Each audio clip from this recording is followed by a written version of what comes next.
So everybody, it's Jeremy Berkshire Bike and Board, and this is everything you need to know about Stage 19 of the 2023 Tour de France. First things first, I don't know what happened yesterday, but somebody hijacked the camera. A couple of goofballs making a video yesterday and placing me. I don't know what's going on there, but we'll let them slide. So, 170K, bumpy stage, not a mountain stage, call it a hilly stage, but it was definitely gonna be one for the sprinters. We had a breakaway go. That was basically the whole deal with the stage. I think Julian Alaphilippe has a new role, which is to play defense, not offense anymore. Yeah, that's how you can tell his career is over. Love you, Julian. But yeah, it was an interesting day. You know, we're at that point at the end of the tour when any team who hasn't won a stage yet is fighting desperately to win a stage, which makes things exciting. But at the same time, all the other guys who haven't won that are on a team and maybe have a shot at winning, whether it's in a breakaway or a sprint at the end, are also really trying hard to win. So it's like this constant cat and mouse of like people going to breakaway, Peloton brings them back. People going to breakaway, Peloton brings them back, which makes it really exciting to watch the bike racing. Now, Stage's podcast yesterday, Lance and George are talking about some statistics. One crazy statistic is that guess what is the most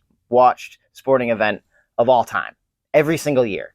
Yes, you guessed correctly. That is the Tour de France, not the Winter Olympics, not the World Cup, not the Summer Olympics or the Super Bowl. It's the Tour. The problem is that 90% of the guys in the Tour still aren't making a fair living. Why isn't the sport basically bigger than it is? And I'll tell you exactly why. All you need to do is look at the leader of the polka dot jersey, Ciccone. Look at his kit, his polka dot kit.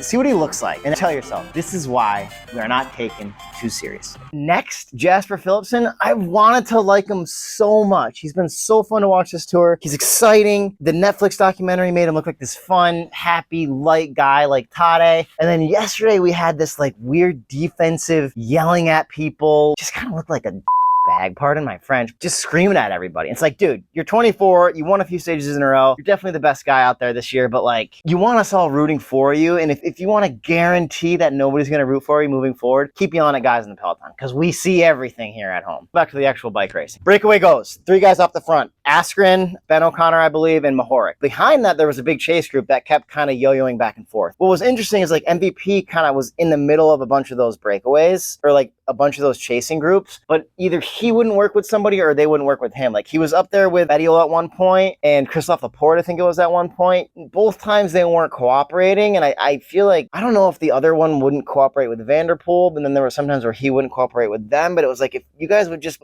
those 3 riders, like Vanderpool and Bettiol or Vanderpool and Laporte, if either of those 2 pairs made it to the front 5, Vanderpool would have won. So it was weird to see that all happen. Then Vanderpool's back with the chase group, and he's not really pulling for Philipsen. Like, Philipsen was on the front 85% of the time of that whole chase group trying to catch the breakaway. The breakaway stayed off between 30 seconds and a minute off the front for the last 50K or whatever, and they didn't really move. So it was like, I don't really know what's going on here. It was basically a stalemate. And then we get to the finish line, and it was like, with 5K to go, it was pretty clear that the chasing group was not going to catch the breakaway, which is all of a sudden like pretty exciting. I think I was rooting for the breakaway this time. As far as a breakaway is concerned, it was a beautiful finish. They didn't have the peloton like in the shadows, which is always such a fun shot as the breakaway goes for the finish, but they had a group right behind them, and basically Ben O'Connor jumped it because he was the worst sprinter, and then Askren was in his wheel, he was second wheel, and then third was Mahoric. So Ben O'Connor got spit out the back. Then it was Askren and Mahoric, and it was so close. And Mahoric had the better throw, and he won by, you know, a deepish rim depth. You know, it was literally like less than 3 inches. Crazy. He wins the stage. If you haven't watched his post-race interview, you should watch it. It was one of the best post-race interviews I've ever heard. I think Lantern Rouge said it was the best post-race interview. And why was it so good? It was so much emotion. He gave credit to everybody that doesn't get a lot of credit, like the mechanics and the soigneurs and the chef and the team director and the sponsors and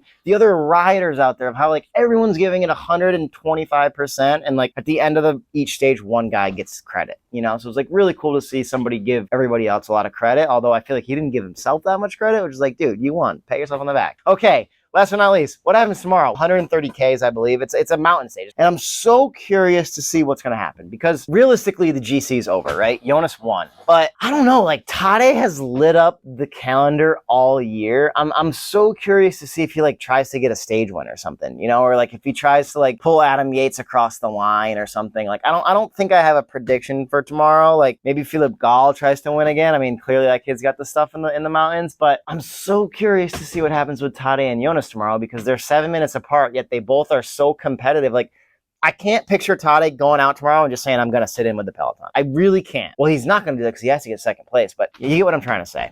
Tomorrow's a washout. I don't know what's going to happen. Jonas is basically going to stay on Tade's back wheel the whole entire time. I don't think he's going to try and go for the stage win. I don't know. It should be interesting. But yeah, Jonas is going to be drinking champagne at the Champs-Élysées in 2 days from now. 364 days from now, I'm going to be there watching because, damn, I can't miss this anymore. And yeah, if you like what you saw, thumbs up, subscribe, please. Round up for distance, round up for time. Thanks for watching.